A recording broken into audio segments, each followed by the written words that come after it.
News watch programme میں خوش آمدید. میرے ساتھ ہیں زاہد حسین صاحب اور عارفہ نور صاحبہ اور میں ہوں عبدالستار خان. ہم پروگرام کے پہلے حصے میں بات کریں گے آحد خان چیمہ کی گرفتاری. کہ آحد خان چیمہ کی گرفتاری کیا چیمہ کی گرفتاری تک محدود رہے گی یا یہ سلسلہ چل نکلے گا کچھ اور گرفتاریوں کا؟ کیا پھر یہ سلسلہ ٹوٹے گا جا کے شہباز شریف صاحب وزیر اعلیٰ پنجاب کی گرفتاری پر؟ یہ تو وقت ہی بتائے گا.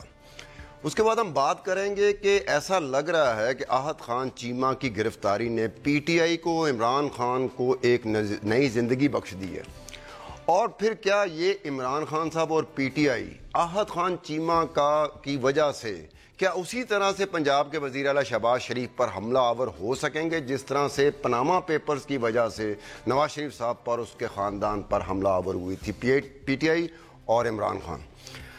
پروگرام کے آخری حصے میں جا کے بات کریں گے کہ ہم پر ایک تلوار لٹکتی رہی ہے کچھ عرصے سے. پہلے کہا جا رہا تھا گرے لسٹ، اب بلیک لسٹ کی بھی بات ہو رہی ہے کہ financial action task force Pakistan grey list میں اور پھر کیا واچ لسٹ میں. اور پھر یہ بھی بات کریں گے کہ پاکستانی حکومت کی بامعنی یا بے معنی خاموشی کی وجہ کیا تھی، اس کا ہمیں فائدہ ہوا نہیں ہوا، اور ہمیں کتنا خوفزدہ ہونا چاہیے کتنا نہیں، اس پر بھی بات ہوگی. لیکن پہلے ہم چلتے ہیں اپنی ٹاپ سٹوری پہ. آحد چیمہ کو نیب نے گرفتار کیا ہے. آحد چیمہ، اس کے خلاف آشیانہ ہاؤسنگ اسکیم جو کہتی 14 ارب، وہ بھائی وہ تو ایگزیکیوٹ ہی نہیں ہوا. جس سیریمونیل طریقے سے ان کو ان کے دفتر سے اٹھایا گیا، اسے کسی کورٹ سے سزا تو نہیں ہوئی، اور اس کی جناب وہ تصویر جو ہے وہ شائع کی گئی. اسد کے خلاف بغاوت ہے اور شہباز شریف اس میں شامل ہے، شریک ہے. ورنہ شہباز شریف کو چاہیے تھا ان پہ پرچے کراتا، ان پہ ایف آئی آرز کاٹتا. شریک گفتگو جی، جہاں تک تعلق ہے میری نظر میں کہ وہ جو ایک تاثر دیا گیا تھا کہ سرکاری مشینری کو پنجاب حکومت کی حد تک مفلوج کر دیا جائے گا، وہ تاثر غلط ثابت ہوا، وہ دعویٰ غلط ثابت ہوا. کیونکہ وہ جو تالا لگاؤ ہڑتال تھی کہ یہ تالے لگا دیے گئے ہیں، وہ چند محدود دفتروں تک ہی محدود تھے، محدود افسران تک ہی محدود تھے، اور جتنی بھی سروسز ہیں ماں سوائے اس ایک سروس کے جس کا تعلق چیمہ کے ساتھ ہے، باقی سروسز نے اس طرح سے تعاون کرنے سے صاف انکار کر دیا تھا، جس کی وجہ سے غالباً میرے خیال میں چیف سیکرٹری کو آج یہ کہنا پڑ گیا. بالآخر یہ ناکامی کی نشاندہی ہے کہ انہیں کہنا پڑ گیا کہ کسی تالہ بندی کی ضرورت ہی کوئی نہیں. سر اس سے چارج شیٹ کی پہلے ذرا چارج شیٹ کی بات کر لیں. میرا ہاتھ رک گیا تھا یہاں پہ. اچھا، وہی مجھے پتہ نہیں چلا. اچھا، صرف جسٹ لٹل بٹ آف بیک گراؤنڈ کہ ہوا ایگزیکٹلی کیا ہے، آحد چیمہ پہ الزام کیا لگا ہے. آشیانہ اقبال اسکیم سکیم جو ہے، وہ جو پروجیکٹ تھا وہ کیسا لاہور ڈیولپرز کو دیا گیا تھا. کیسا لاہور ڈیولپرز کے پیچھے 3 کمپنیز تھیں، بسم اللہ انجینئرنگ، اسپاکو کنسٹرکشن اور چائنا فرسٹ. اہم بات یہاں یہ ہے کہ بسم اللہ engineering was the lead company in this joint venture of 3 companies کیونکہ 90% شیئرز اس کے تھے. اب مسئلہ یہاں یہ پڑا کہ جو بسم اللہ کمپنی تھی وہ 150 ملین سے زیادہ کا پروجیکٹ کر نہیں سکتی تھی. یہ لمٹ اس پہ پاکستان انجینئرنگ کاؤنسل نے لگائی ہوئی تھی. نیب کے بقول جو الزام ہے آحد چیمہ صاحب پہ وہ یہ ہے کہ انہوں نے پیپرز کے اندر اس بات کو چھپایا کہ بسم اللہ انجینئرنگ جو ہے وہ لارجسٹ شیئر ہولڈر ہے، اور انہوں نے اسپاکو کنسٹرکشن کو لارجسٹ شیئر ہولڈنگ کمپنی دکھایا پیپرز میں. یہاں سے گڑبڑ شروع ہوئی، اور پھر کیونکہ اس جے وی کو یہ مل گیا تھا پروجیکٹ، اور پروجیکٹ ڈیلے ہوا، اور وہ جو ڈیلے ہوا اس کا کاسٹ بقول نیب کے 14 بلین روپے کا ہے جو ایکسچیکر پہ پڑا ہے. اور جو اس الزام کی تیسری چیز نیب کی چارج شیٹ میں ہے وہ یہ ہے کہ وہ کہتے ہیں کہ آحد چیمہ کے نام پہ کچھ زمین ہے، اور اس زمین کی جو پیمنٹ تھی وہ آئی تھی پیراگون کے ایک ایگزیکٹو آفیشل سے، اور پیراگون جو ہے اس کی آگے یہ بسم اللہ انجینئرنگ ایک کمپنی ہے. سو دس از رفلی جو انہوں نے ساری ایلیگیشن لگائی ہے اور کہ کس طرح یہ گڑبڑ ہوئی ہے. So this is just to give a little bit of بیک گراؤنڈ کہ آحد چیمہ پہ الزام کیا ہے نیب کی طرف سے. مگر اگین یہ ابھی صرف ایک الزام ہے، چارج شیٹ ہے، یہ تو ابھی پروو ہوگا, کورٹ میں جائے گا اور پھر ہم دیکھیں گے کہ اس پہ ہوتا کیا ہے. یہ بات تو صحیح ہے کہ ابھی تو یہ صرف چارج شیٹ ہے اور ابھی جو ہے ابتدائی تحقیقات کے بعد جو ہے یہ ساری چیزیں آئی ہیں, لیکن الزامات سنگین ہیں. وہ تو الگ بات ہے کہ ثابت ہوتا ہے یا نہیں ہوتا ہے, یہی تو سب سے بڑا سوال ہے ظاہر. ہاں, لیکن وہی بات آتی ہے کہ جب یہ کہ اس کو ثابت کرنے تو, لیکن اس میں جب آپ کے پاس اتنی ساری انویسٹیگیشن ہوتی تو اس کا مطلب یہ ہوا کہ کافی عرصے سے اس پہ تحقیقات جاری تھی. یہ ایک دن کا کام نہیں ہے یا ایک دو دن کا جو ہے وہ نہیں ہے کہ کل انہوں نے طے کیا کہ ان پہ کیس چلایا جائے گا اور یہ ساری معلومات اچانک حاصل ہو گئی. اصل چیز یہ آتی ہے کہ جو ہے پنجاب گورنمنٹ میں یہ بات آتی تھی کہ وہ جو ہے وہ صاف ستھری ہے. یہ چیزیں جو ہے شہباز شریف صاحب بھی بہت دفعہ ذکر کرتے تھے. جب سندھ کا کوئی معاملہ آتا تھا تو وہ سارا وہ یہ کہا جاتا تھا کہ سندھ میں سب سے زیادہ کرپشن ہے یا کسی اور صوبے میں سب سے زیادہ کرپشن ہے. تو یہ ایک لحاظ سے پنجاب گورنمنٹ کا ایک ٹیسٹ کیس بھی ہے کہ جو ہے کیا جو ہے اس چیز پہ, کیونکہ جب احد چیمہ کی جو معمولی بیوروکریٹ نہیں ہے ان کی جو ہے اہمیت جو ہے وہاں پہ بہت زیادہ تھی.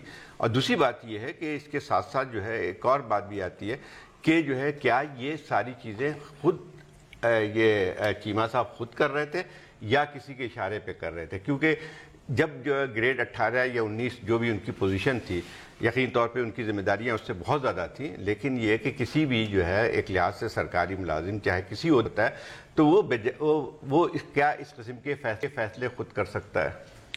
ویسے میری نظر میں نا 2-3 پہلو اس کے ایسے ہیں, کیونکہ اس میں بھی پبلک سیکٹر کمپنی انوالو ہے اس ایک پروجیکٹ میں بھی.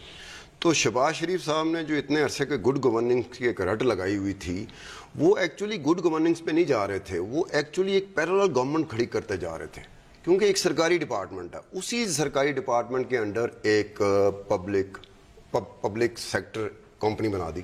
اب اس میں ایک اور عجیب کام ہوا کہ جو سرکاری ڈپارٹمنٹ ہیں وہاں جو سیکٹری ہے وہ گریڈ 20 کا لگا ہوا ہے, اسی سیکٹری کے اندر ایک انڈر سیکٹری کام کر رہا ہے یا ڈپٹی سیکٹری کام کر رہا ہے جو گریڈ 18 میں لگا ہے. اسی کو اٹھا کے پبلک سیکٹر کمپنیز کا CEO لگا دیا, چیف ایگزیکٹو لگا دیا, MD لگا دیا. اب وہ سیکٹری صاحب لے رہے ہیں 2.5-2 لاکھ روپے. اب جو ان کے انڈر کام کر رہے تھے, انڈر سیکٹری تھے, ڈپٹی سیکٹری تھے, گریڈ 18 کے تھے, وہ جب CEO بنے اس پرائیویٹ پبلک سیکٹر کمپنی کے, ان کی 15-20 لاکھ روپے تنخواہ ہو گیا. اب اس کی وجہ سے نا ایک پیرالل ارینجمنٹ چل رہا تھا کہ ان کے اوپر الزام یہ آ رہا ہے اس ایک وجہ سے کہ انہوں نے ایک بجائے اس کے کہ جو ریگولر ایک گورننس ہوتی ہے اس کو ٹھیک کرنے کی بجائے نا انہوں نے پرائیویٹلی ایک گورننس ایک باڈی بنا دی. اور اس کی وجہ سے یہ ہوا کہ جو سیکٹری تھا گریڈ 20 میں بیٹھا ہوا تھا, اس کے جو انڈر بندہ کام کر رہا تھا وہ اب چلا گیا پبلک سیکٹر کمپنی میں اور 15 لاکھ روپے لے رہا ہے, 20 لاکھ. تو ان اے وے یہ سینس آف ڈیپریویشن بھی with in the Punjab bureaucracy develop ہونا شروع ہو گئی. بٹ اس میں زیادہ اہم چیز دیکھنے کی میرے خیال میں یہ ہے کہ اس کیس کے بعد اب کیا پنجاب بیوروکریسی کو کوئی میسج بھیجا گیا ہے.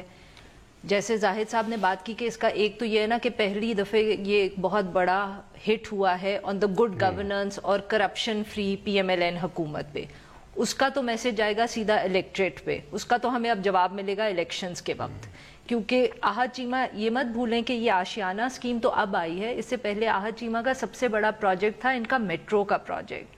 اور 2013 کے الیکشن میں جو میٹرو کا پروجیکٹ تھا وہ واحد by the way good governance کی جو پنجاب کی ہم بات کرتے ہیں, اس کے علاوہ انہوں نے کوئی بڑا پروجیکٹ بگ ٹکٹ جو جس کو ہم کہتے ہیں بگ ٹکٹ پروجیکٹ, تو ان کا ایک میٹرو کا ہی تھا نا. اس کے علاوہ انہوں نے کیا کیا تھا 2013 کے الیکشن سے پہلے؟ سستی روٹی واز اے ڈیزاسٹر. اس کے بعد انہوں نے شاید وہ دانش سکولز کیے تھے, اس کی کوئی بات نہیں کرتا. سوائے لاہور میں میٹرو بنانے کے PMLN کی کوئی خاص بڑی اچیومنٹ تھی 2013 سے پہلے؟ آف کورس کہ وہ PPP سے زیادہ کمپیٹنٹ لگتے تھے, ایک یہ چیز تھی اور ایک میٹرو تھی. سو اب تو ایشو یہی آ جاتا ہے نا کہ اب یہ شہباز شریف کی گورننس پہ صرف سوال اٹھایا گیا یا اس کو پنجاب کی بیوروکریسی کو بھی ایک میسج بھیجا گیا؟ میرے خیال دونوں چیزیں. دیکھیں, ایک تو یہ بات صحیح ہے کہ جو پنجاب کی حکومت ہے یا جو جس کو کہتے ہیں نواز شریف اور شہباز شریف, دونوں کا جو ہے ایک طریقہ جو ہے وہ بہت زیادہ جو ہے بیوروکریسی کا جو اوپر انحصار رہا ہے ان کی حکومتوں کا. اور جب ہم بیوروکریسی کی بات کرتے ہیں تو اس میں بھی جو ہے خاص قسم کے لوگوں کو انہوں نے جو ہے وہ کرتے ہیں. تو ایک چیز تو یہ مشہور ہے وہاں پہ, اور اسی طرح سے جو دونوں اس کا اثر ہوتا ہے اس کی وجہ سے کچھ ایفیشینسی بھی بڑھ جاتی ہے, کیونکہ جب آپ چیف منسٹر براہ راست خود جو ہے اس کے کاموں کی نگرانی کرتے ہیں اور اپنے خاص جو ہے جو اس قسم کے سرکاری جو عہدیداران ہیں اس میں کام کرواتے ہیں تو ایک تو حیثیت اس کی بن جاتی ہے کہ کام بہت تیز بھی بنتا ہے، لیکن پھر اس کے بعد پاور بھی ایکومولیٹ ہونا شروع ہو جاتا ہے ایک چھوٹے سے حصے میں، جو دے بیکم سو پاورفل کہ وہ ہر چیز کا فیصلہ بھی کرنا شروع کر دیتے ہیں. تو یہ جو شہباز شریف صاحب پہ بات آئی تھی کہ وہ تو بہت ہی چیخ چیخ کہتے تھے کہ ایک الزام ہم پہ نہیں لگ سکتا ہے، کوئی الزام اس قسم کا نہیں لگتا ہے. تو میسج جو ہے دونوں طرف ہے. میسج یہ بھی ہے کہ جو ہے وہ کوئی بھی نیب کے اس میں سے باہر نہیں ہے، کیونکہ ایک بہت پہلے سے یہ بات آ رہی تھی کہ نیب بلوچستان میں بھی کارروائی کر لیتی ہے، وہاں پہ جو سیکٹری جو ہے وہ بھی اٹھا دیا جاتا ہے، اس میں اس کے پاس کروڑ روپے بھی نکل آتے ہیں. سندھ میں جو ہے وہ اسی قسم کی جو ہے وہ نیب نے خاصے جو ہے ریٹس بھی کیے تھے، لوگوں کو پکڑا بھی تھا. اب جو ہے سب سے بڑی بات یہ ہے کہ وہ یہ میرے خیال شہباز شریف صاحب کی حکومت کے لیے بھی ہے، اور خاص طور پہ اس لیے بھی اہم بن کے آتی ہے کہ وہ آئندہ کے وزیر اعظم بننے کا ان کا ایک وہ بھی ہے. لیکن شہباز شریف کا یہ ہے کہ شہباز شریف as compare to Nawaz Sharif صاحب بیوروکریسی پہ ٹریڈیشنل بینک کرتے رہے، لیکن ساتھ ساتھ وہ عوام پہ بھی، رائے عامہ پہ بھی، پبلک پہ، لوگوں پہ بھی بینک کرتے رہے. بہرحال جو شہباز شریف صاحب ہیں وہ تو ہولی سولی ڈیپینڈنٹ ہیں بیوروکریسی، اور وہ بیوروکریسی وہ چند ایک لوگ جن کو چہیتے بلو آئیڈ کہا جاتا ہے کہ وہی لے دے کے ان کے ارد گرد وہی افسران ہوتے ہیں، گریڈ ان کا پھر وہی ترقی کرتے ہوئے اور پھر وہ گریڈ 20 میں چلے جاتے ہیں.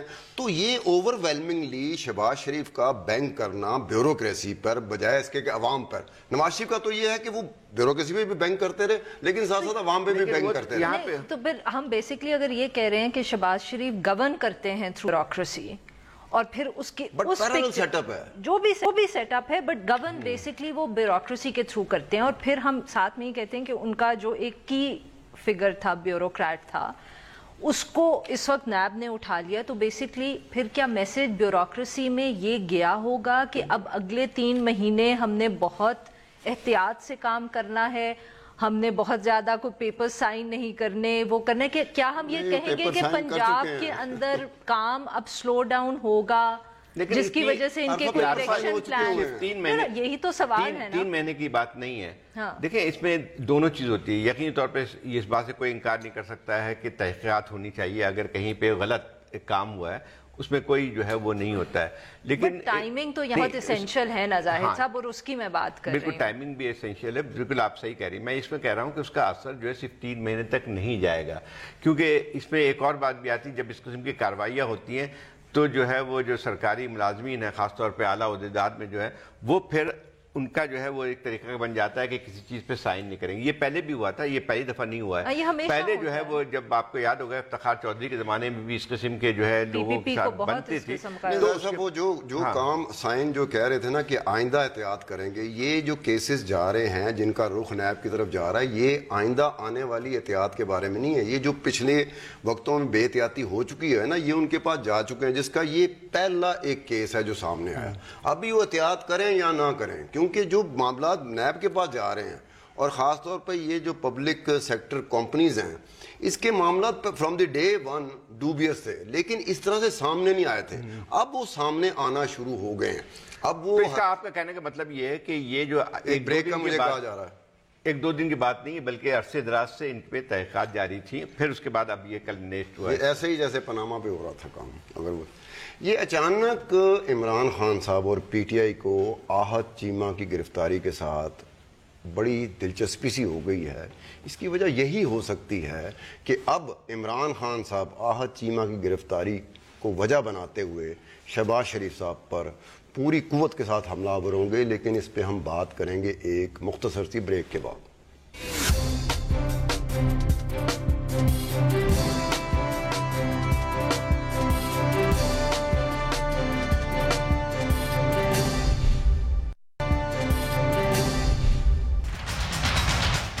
سبحان کتنے دنوں سے غائب ہیں، ان کو اغوا کیا گیا. ان کا قصور یہ تھا کہ انہوں نے چائنا کی جو ان کی ایس سی سی پی ان کا جو ادارہ ہے وہ ایک کرپشن میں انویسٹیگیٹ کر رہا تھا. چائنیز کمپنی نے کہا ہم نے جو اتنا زیادہ ایک دم پیسہ بنایا ہے اس میں ملتان میٹرو سے پیسہ بنایا ہے. چیف جسٹس صاحب سے کہا ہے کہ آپ اس کے اوپر ایکشن لیں. یہ کون سے یہ بنانا ریپبلک میں ہوتا ہے. سی او غائب ہو گیا کمپنی کا کیونکہ اس نے شریف خاندان کے خلاف گواہی دے دی ہے. اس آہت چیمہ کو اس کے لیے یہ کھڑے ہو گئے بیوروکریٹس. یہ کیوں کھڑے ہو گئے یہ سارے فرنٹ مین ہیں شہباز شریف کے. آحت چیمہ وہ طوطا ہے جس کے اندر شہباز شریف کی جان ہے. یہ شہباز شریف کا front man. Welcome back to the show. اچھا عمران خان صاحب، پچھلے کچھ عرصے سے کچھ ایسا لگ رہا تھا کہ شاید عوامی مقبولیت جو ہے نا، یہ ایسا ایک امپریشن مل رہا تھا جس کو لے کے چل رہے تھے نواز شریف صاحب، اور خاص طور پہ وہ لودھراں کے بائی الیکشنز کے بعد. لیکن یہ آحت چیمہ کی گرفتاری نے میرے خیال میں عمران خان صاحب کو ایک مرتبہ پھر ایک موقع دے دیا ہے کہ جناب اب آپ آ جاؤ. ایک مرتبہ پھر میدان آپ ہی کی طرح کا سجنا شروع ہو گیا ہے. پچ بھی آپ ہی کے مزاج کے مطابق بن رہی ہے اور کھلاڑی بھی آپ ہی کے مزاج کے آپ کو ملنا شروع ہو گئے. کیونکہ آحت چیمہ بہرحال میں کوئی سیاسی بات اس طرح کی نہیں کرنا تھا، لیکن بہرحال ایک جو مخالف سیاسی قوتیں ہیں شریف خاندان کی یا پی ایم ایل نواز کی، بہرحال ان کے پاس تو بڑا لیتھل ویپن سا آ گیا. کیونکہ آپ جتنا بھی ڈیفینسو اس پہ کرنا چاہیں تو کچھ مہینے تک تو آپ کر سکتے ہیں، کیونکہ بائی دا ٹائم یہ انکوائری کمپلیٹ ہوگی، عدالت میں جائے گی، تو میرے خیال میں الیکشن ہمارے سر پہ ہوں گے. کہ جو ہمارا پیٹرن رہا ہے جس طرح کا کہ جو انکوائری چلتی ہے، پھر اپ گریڈ ہو کے انویسٹیگیشن میں جاتی ہے، پھر اپ گریڈ ہو کے وہ ٹرائل میں جاتی ہے، پھر وہ شروع ہوتا ہے. تو میرے خیال اس سے پورا مقام ان کو. لیکن اصل بات یہی ہے نا کہ دیکھیں یہ سارے جیسے آپ نے کہا کہ الیکشن پیریڈ شروع ہو گیا ہے. اور ایک اور بات بھی آتی ہے کہ عمران خان صاحب کا ایک یہ کہ پہلے پاناما کا تھا ملا ہوا جس کے تحت ان کی پوری سیاست گھوم رہی تھی. اب جو کہ ان کا اب لگتا یہ ہے کہ نواز شریف صاحب ان کے بقول وہ سوچتے ہوں گے کہ نواز شریف سے تو وہ ڈسکوالیفائی ہو گئے. اب جو ان کا پی ایم ایل این کا ابھرتا ہوا ستارہ ہے وہ شہباز شریف ہے، اور ان کو یہ موقع ملا ہے کہ اس پہ اٹیک کریں. لیکن عمران خان کی ایک اور مسئلہ بہت ہے ان کے ساتھ کہ ایسا لگتا ہے ان کی پوری سیاست جو ہے ون ڈائمینشنل ہے. یعنی ایک ایجیٹیشن کی پالیٹکس ہے. ان کو جو ہے جب اس قسم کے اسکینڈل ملتے ہیں تو اسی کو بنیاد پہ تمام چیزیں ان کی سیاست گھومنا شروع ہو جاتی ہے. اسی لیے آپ نے دیکھا ہوگا کہ جب پاناما کا فیصلہ ہو گیا اور کچھ دنوں سے ایک لل سا، پاناما کا فیصلہ تو نہیں ہوا لیکن کچھ پیریڈ پہ لل آئی تھی، ان کی خاموشی بن کے آئی. اب ان کو یہ موقع ملا ہے کہ دوبارہ اسی ایجیٹیشنل اس میں چلیں، اسی کرپشن کے کیسز کے بارے میں بات کریں. اور میرا خیال یہ ہے کہ اب تو الیکشنز کے جو ہے وہ جس کو کہتے ہیں الیکشن پیریڈ آلریڈی شروع ہو گیا ہے. تو جو موقع جس پولیٹیکل پارٹی کو نظر آئے گا وہ کرے گی. نہ صرف عمران خان کر رہے ہیں، پیپلز پارٹی کا بھی دیکھیں پورا زور اس چیز پہ ہے. دیکھیں ایشو اصل میں یہی آ جاتا ہے کہ الیکشن پیریڈ ہے اور الیکشن ہوتا ہے پنجاب کا، جس میں جس نے بھی جیتنا ہے، پی ایم ایل این نے اگر جیتنا ہے تو پنجاب سے جیتنا ہے، اور پی ٹی آئی نے بھی اگر پی ایم ایل این کو ہرانا ہے تو پنجاب میں ہرانا ہے. اور تو کہیں اور وہ کر کے پاور تک پہنچ نہیں سکتے نا. اسلام آباد تک پہنچنا ہے تو پنجاب میں جیتنا ہے. تو ادھر اب عمران خان صاحب کا مسئلہ یہ ہے کہ وہ پھنس گئے ہیں اس بات میں کہ ان کا فوکس اس چیز پہ نہیں ہے کہ انہوں نے الیکشن جیتنا ہے. ان کا اس فوکس اس چیز پہ ہے کہ پی ایم ایل این اتنی کمزور ہو جائے کہ وہ الیکشن ہار جائے. تو اس کے اندر پاناما ہو یا آحت چیمہ ہو، یہ ساری جو چیزیں ہیں نا ان کا سارا فوکس اسی پہ رہتا ہے. ایک آپس کی میں بات بتاؤں کہ یہ بہرحال ایک ایسا ایک ایشو بن جائے گا، بن سکتا ہے، اس میں اتنا پوٹینشیل ہے کہ ایکچولی یہ شہباز شریف صاحب کی جو گڈ گورننس کا پچھلے 9 سال سے رونا جو پیٹا جا رہا تھا نا، یہ اس کا پول کھول سکتا ہے. کیونکہ اب دیکھیں وہ تو بالکل آپ صحیح کہہ رہے ہیں. اب یہ الگ بات ہے کہ کچھ ثابت ہی نہ ہو سکے. اگر اس صورت میں کچھ ثابت نہ ہوا تو ایک سرٹیفکیٹ مل جائے گا شہباز شریف صاحب کو. ثابت تو ہوا نہیں ہوا یہ تو پتہ نہیں کتنے سال لگیں گے نا جی. زرداری کے بھی جو کیسز تھے اب جا کے پیچھے ختم ہوئے ہیں نا. بٹ ایشو تو وہی ہے جیسے آپ کہہ رہے ہیں نا کہ بات یہ ہے کہ عمران خان کو چیز چاہیے کوئی اٹیک کرنے کے لیے. پی ایم ایل این کو ضرورت ہوتی ہے بٹ عمران خان کو لگتا ہے کہ جیسے کچھ زیادہ ہے کیونکہ ان کے اپنے پارٹی کے اتنے زیادہ مسائل ہیں کہ وہ اس پہ فوکس ہٹانے کے لیے بہت ضروری ہے کہ وہ پی ایم ایل این کی بات کریں. نہیں تو جہانگیر ترین کی ڈسکوالیفیکیشن، لودھراں کا بائی الیکشن، پارٹی کے اندر کوئی بھی سٹوری جو آتی ہے، لوگ جو بھی بات کرتے ہیں وہ کہتے ہیں پی ٹی آئی میں اتنے مسائل ہیں، اتنی لڑائیاں ہیں، فلانے کی فلانے سے نہیں بنتی. وہ اب ان چیزوں کا میرے خیال میں عمران خان صاحب کے پاس فار دا مومنٹ کوئی جواب نہیں ہے. So it's easier to focus on the problems that are confronting the PMLN. ایک اور بات بھی آتی ہے کہ یہ سوال بھی پیدا ہوتا ہے کہ کیا یہ کیس جو ہے وہ شہباز شریف صاحب کو ڈبو دے گا. مجھے نہیں لگتا کہ یہ ہوگا اتنی جلدی. اس میں جو ہے پاناما نے نہیں ڈبویا نواز شریف. لیکن وہی بات آتی ہے کہ یہاں پہ جو ہے یہ بہت ساری چیزیں ہوتی ہیں. پھر جب ووٹرز جو ہوتے ہیں نا ان کا صرف یہ نہیں ہوتا کہ ایک اسکینڈل پہ پوری جو ہے وہ پوری ان کی سوچ بدلنے شروع ہو جاتی ہے. ابھی پاکستان میں وہ وقت نہیں آیا ہے کرپشن کے جو ہے کہ وہ جو ہے کتنا لوگوں کی جو ہے اوپینین تبدیل کرتی ہے. دھچکا ضرور پہنچا ہے، کیونکہ اس وقت بھی ایک اور بات بھی آتی ہے کہ جب یہ میڈیا کے اندر سارا ہو رہا ہوتا ہے فوکس، میڈیا کے اندر جو ہے یہ 3 4 5 6 دن کی سٹوری ہوتی ہے، تو اس وقت تک لوگوں کا خیال یہ ہوتا ہے کہ یہ سب پاکستان کا سب سے بڑا مسئلہ بن کے آیا ہے، لیکن اس کے بعد چند دنوں بعد کوئی اور چیز آنی۔ اب اسی کا دیکھ لیں، یہ جو نواز شریف صاحب کے کیس کی بات تھی تو ایسا لگتا تھا جیسے ان کو ڈسکوالیفائی کیا گیا تو ہر چیز تبدیل ہو جائے گی اور وہ جو ہے وہ ہسٹری ہو جائیں گے، فلانا ہو جائیں گے، لیکن بہرحال پاناما بھی ایک ایشو تھا، وہ 1.5 سال تک، پونے 2 سال تک کتنے سینکڑوں ٹاک شو ہوئے، ہزاروں ٹاک شو ہوئے، ایک تو باقاعدہ ڈیلی بیسس پہ 1.5 سال تک بس ایک ہی ایشو تھا۔ اب ہم بات کریں گے فائنینشیل ایکشن ٹاسک فورس پہ، لیکن اس کے لیے ایک بریک لینا ضروری ہے۔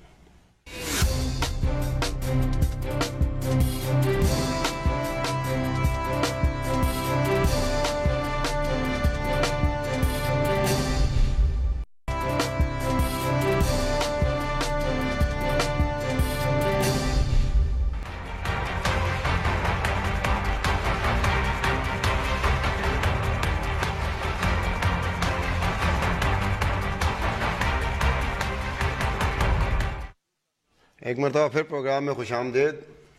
فائنینشیل ایکشن ٹاسک فورس، آپ کو بات یہ ہے کہ صاحب بولنا شروع کر دیں، آپ کہہ دیں تو آپ نے بولنا شروع کر دیں۔ نہیں مسئلہ یہ ہے کہ پچھلے جو ہے ایک ہفتے سے جو ہے اس پورے ملک پہ سوار تھا FATF کیا ہونے جا رہا ہے، اور اس میں جو ہے ایک وقت میں یہ آیا کہ ہمارے وزیر خارجہ نے جو ہے فتح کا اعلان کر دیا۔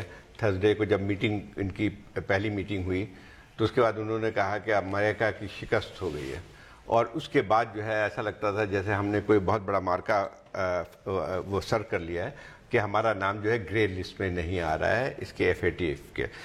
مسئلہ یہ ہے کہ یہ ساری چیزیں جو ہوئی ہیں کہ اس کے بعد جو ہے پھر چند گھنٹوں بعد ایک اور خبر آنی شروع ہو گئی۔ وہ خبر یہ تھی کہ پاکستان کو جو ہے گرے لسٹ میں ڈالا جا رہا ہے۔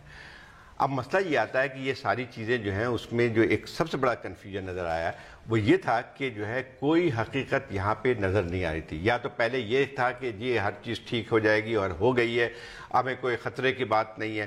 پھر اس کے بعد جو ہے ایک دوسرا جب دور آیا، جب انہوں نے جو ہے کہا کہ ہمارا اس میں نام تو نہیں آیا اس والی لسٹ میں، لیکن آئندہ جون سے پھر ہمیں گرے لسٹ میں ڈالا جائے گا۔ میرے خیال یہ پہلا واقعہ ہے کہ آگے کے اوپر جو ہے کسی ملک کا نام آنے جا رہا ہے۔ مسئلہ اس میں تھوڑی سی یہ بات آتی ہے کہ اس میں سب سے بڑی بنیادی چیز یہ ہے کہ پھر جو اخباروں میں اور جو تبصرے آتے رہے اس میں پھر یہ کہا جانا شروع کیا کہ چین نے اور کیا کہتے ہیں سعودی عربیہ نے ہمارا ساتھ چھوڑ دیا، بجائے اس کے کہ ان تمام چیزوں کو غور سے دیکھیں، سمجھنے کی کوشش کریں کہ اصل واقعہ کیا ہوا۔ پہلی تو بات یہ تھی کہ جو پہلے کمپرومائز ایک سولوشن جو بن کے آیا تھا کہ پاکستان کو جو ہے وہ 3 مہینے کا ایک ریپریو ملے گا، وہ بھی جو ہے چائنا اور سعودی عربیہ کے ایک لحاظ سے ان کا جو رول تھا اس کی وجہ سے یہ آئی چیز۔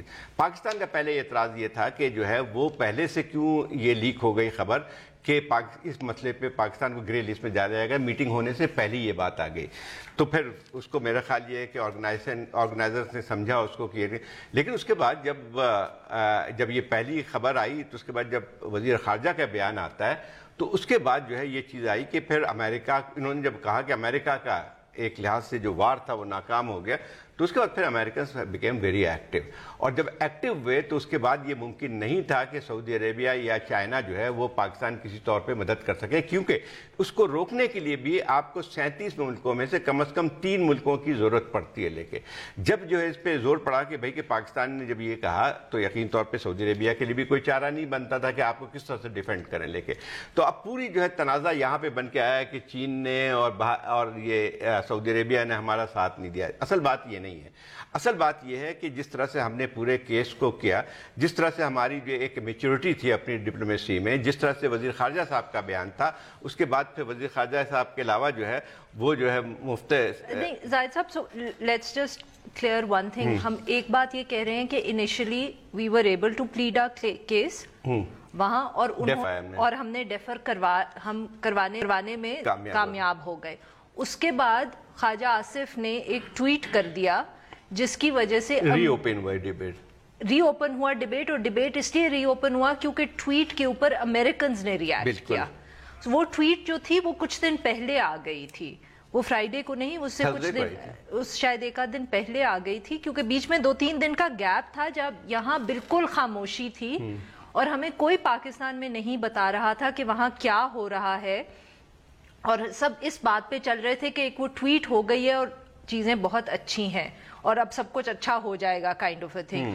اور اب آپ کہہ رہے ہیں کہ اس ٹویٹ کی وجہ سے امریکن ناراض ہوئے اور انہوں نے اس ڈیبیٹ کو ری اوپن کیا. ٹویٹ نے ایک امپریشن یہ دیا مطلب کہ میں صرف ایونٹس کو کلیریفائی کر رہی ہوں کہ ہمارے مطلب کہ اندر یہ ہوا ہے کہ ٹویٹ سے معاملات خراب ہوئے. اس میں ٹویٹ کی وجہ سے یہ ہوا کہ جو تاثر میں لے رہا ہوں اس ٹویٹ کا یا اس کے بعد جو فالو اپ ہوا کہ وہ ایسے لگا کہ اس کو آپ نے ڈپلومیٹیکلی ایکزیکیوٹ کیے بغیر، انشور کیے بغیر آپ نے وقت آنے سے پہلے خوشخبری دینے کی کوشش کی. اب ایک ایسا خوشخبری آپ نے دی کہ وہ خوشخبری آپ کے گلے پڑ گئی کہ آپ کو اس کو روم دے دیا ان جو چاہ رہے تھے کہ وہ مینوور کر لیں اس ایک ٹائم پیریڈ میں جو ان کو چاہیے تھا. دیکھیں ایک دونوں بات ہوئی نا، ایک تو امریکنز نے اس کو بہت پش کر رہے تھے، اس سے کوئی جو ہے وہ نہیں ہے، مطلب انکار نہیں ہے کہ امریکہ کی طرف سے بہت زیادہ کوشش تھی کہ پاکستان کے اوپر جو ہے اس قسم کا ایکشن لیا جائے. لیکن آپ جو کچھ کہنا چاہ رہے ہیں اگر آپ سے یہ کہا جائے کہ بریک کے بعد بالکل ٹھیک ہے، کیونکہ مجھے بار بار سننا پڑتا ہے، میں نہیں چاہتا کہ بار بار مجھے کہا جائے. Financial action task force, grey list, black list, کس کا قصور تھا کس کا قصور نہیں تھا، کتنا خوفزدہ ہونا چاہیے کتنا خوفزدہ نہیں ہونا چاہیے، اس پہ بات جاری رہے گی لیکن ایک مختصر سے بریک کے بعد.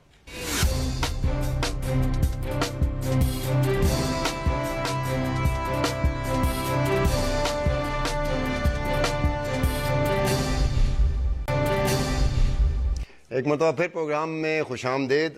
ایک میں بات کرنا چاہوں گا، میرے ذہن میں ایک بات آئی ہے کہ financial action task force grey list ہے کہ بلیک لسٹ ہے.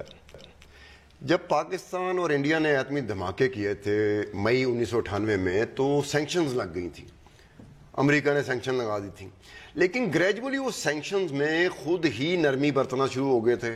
یعنی کہ ود ان 6 month بہت سارے معاملات میں انہوں نے سینکشن کو ایگزمپٹ کر دیا تھا. مثلا خوراک کی سپلائی تھی اس میں انہوں نے ایگزمپٹ کر دیا اسے، اس کے بعد ایگزم بینک، اس کے بعد یہ تھا کہ ٹریڈ ڈیولپمنٹ ایجنسی، اس کے بعد پرائیویٹ اوورسیز انویسٹمنٹ کارپوریشن. کرتے کرتے الٹیمیٹلی انہوں نے بل کلنٹن کو آتھورائز کر دیا کہ جناب آپ نے اگر ویور کرنی ہے تو کرے. اس کے بعد یہ بھی ہوا تھا نا کہ وہ نہ صرف یہ ہوا تھا بلکہ انڈیا پاکستان ویور ایکٹ بھی آ گیا تھا، اور اس کے بعد بل کلنٹن نے یو ایس آفیشلز کو یہ آتھورائز کر دیا تھا کہ اگر آئی ایم ایف کی میٹنگیں ہوتی ہیں، ورلڈ بینک کی میٹنگیں ہوتی ہیں تو انڈیا پاکستان کو جو لون جاری کیے جا رہے ہوتے ہیں تو آپ کوشش کریے ان کو لون جاری ان کے ریکارڈ نہ ڈالیں. اب وہ ایک سینکشنز تھیں اس میں ہم سروائیو کر گئے. لیکن تھوڑا سا میں تھوڑا سا کنفیوز ہوں نا، میں جیسے میں کنفیوز ہو سکتا، دیکھنے والے بھی کئی کنفیوز ہوں کہ کیا وہ نیگیٹو امپیکٹ ہم نے وہ سروائیو کر لیا تھا 28 مئی 1998 کو. انڈیا نے سروائیو کیا، ہم نے بھی سروائیو کیا. ہمارے ہاں سے ایک اور بات نکلی تھی آفیشیل کوارٹر سے کہ یہ پیرلل اکانومی تھی جس نے ہمیں بچا لیا تھا. دیکھیں ایک اور چیز آتی ہے کہ اس میں اس کو پیرلل نہیں ڈرا کر سکتے ہیں. وہ جو آپ بات کریں 98 میں جو آپ کے نیوکلیئر ریلیٹڈ آپ اس سینکشن لگے تھے وہ سینکشنز تھے اور وہ امریکہ کے سینکشنز تھے، ایک ملک کے تھے، اس میں بھی ہمیں کافی فرق پڑا تھا، ایسی بات نہیں آتی. اس کی نوعیت دوسری ہے، اس میں کوئی سینکشن نہیں لگ رہا ہے. اس کو جب واچ لسٹ پہ آپ لے کے آتے ہیں تو اس کا جو فال آؤٹ ایفیکٹ ہے اس کی ہم بات کر سکتے ہیں، جو کہ کیا کیا اس سے مشکلات ہو سکتی ہیں. کوئی سینکشن نہیں لگ رہا ہے اس پہ. میں کہہ رہا ہوں کہ سینکشنز اس کی انٹینسٹی اس کی ڈگری زیادہ ہے. اس پہ تو آپ کی مالی امداد بند ہو گئی، ٹھیک ہے نا، لیکن اس میں مالی امداد کا کوئی سوال نہیں پیدا ہوتا. زیادہ سے زیادہ پیرلل یہ ہو کہ اس وقت کیونکہ انڈیا اور پاکستان دونوں کا کیس تھا، so the international community had a reason to be go soft on us. ادھر ایسی کوئی چیز نہیں ہے ادھر، بلکہ پرابلم یہ ہے کہ ہمارے پاس سپورٹ نہیں ہے اس ایشو پہ، کیونکہ ہم بہت ایک ویک وکٹ پہ کھڑے ہیں، if I use the phrase correctly. Penalties کی بات جہاں تک ہو رہی ہے کہ اس میں کوئی پینلٹیز نہیں ہے، کوئی سینکشنز نہیں ہے، مگر اس میں جو پرابلم ہے وہ یہ ہے اس کو سروائیو کیا تو یہ اس سے زیادہ سروائیو کرنا. تو ہم پہلے بھی اس کو، یہ تو ہم 2012 سے 2015 تک ہم اس لسٹ میں تھے، ہم 2015 میں ہی اس لسٹ سے نکلے ہیں، اور تب بھی ہم نکلے ہیں کیونکہ ہم نے کچھ لیجسلیشن کیا تھا اس وقت بھی.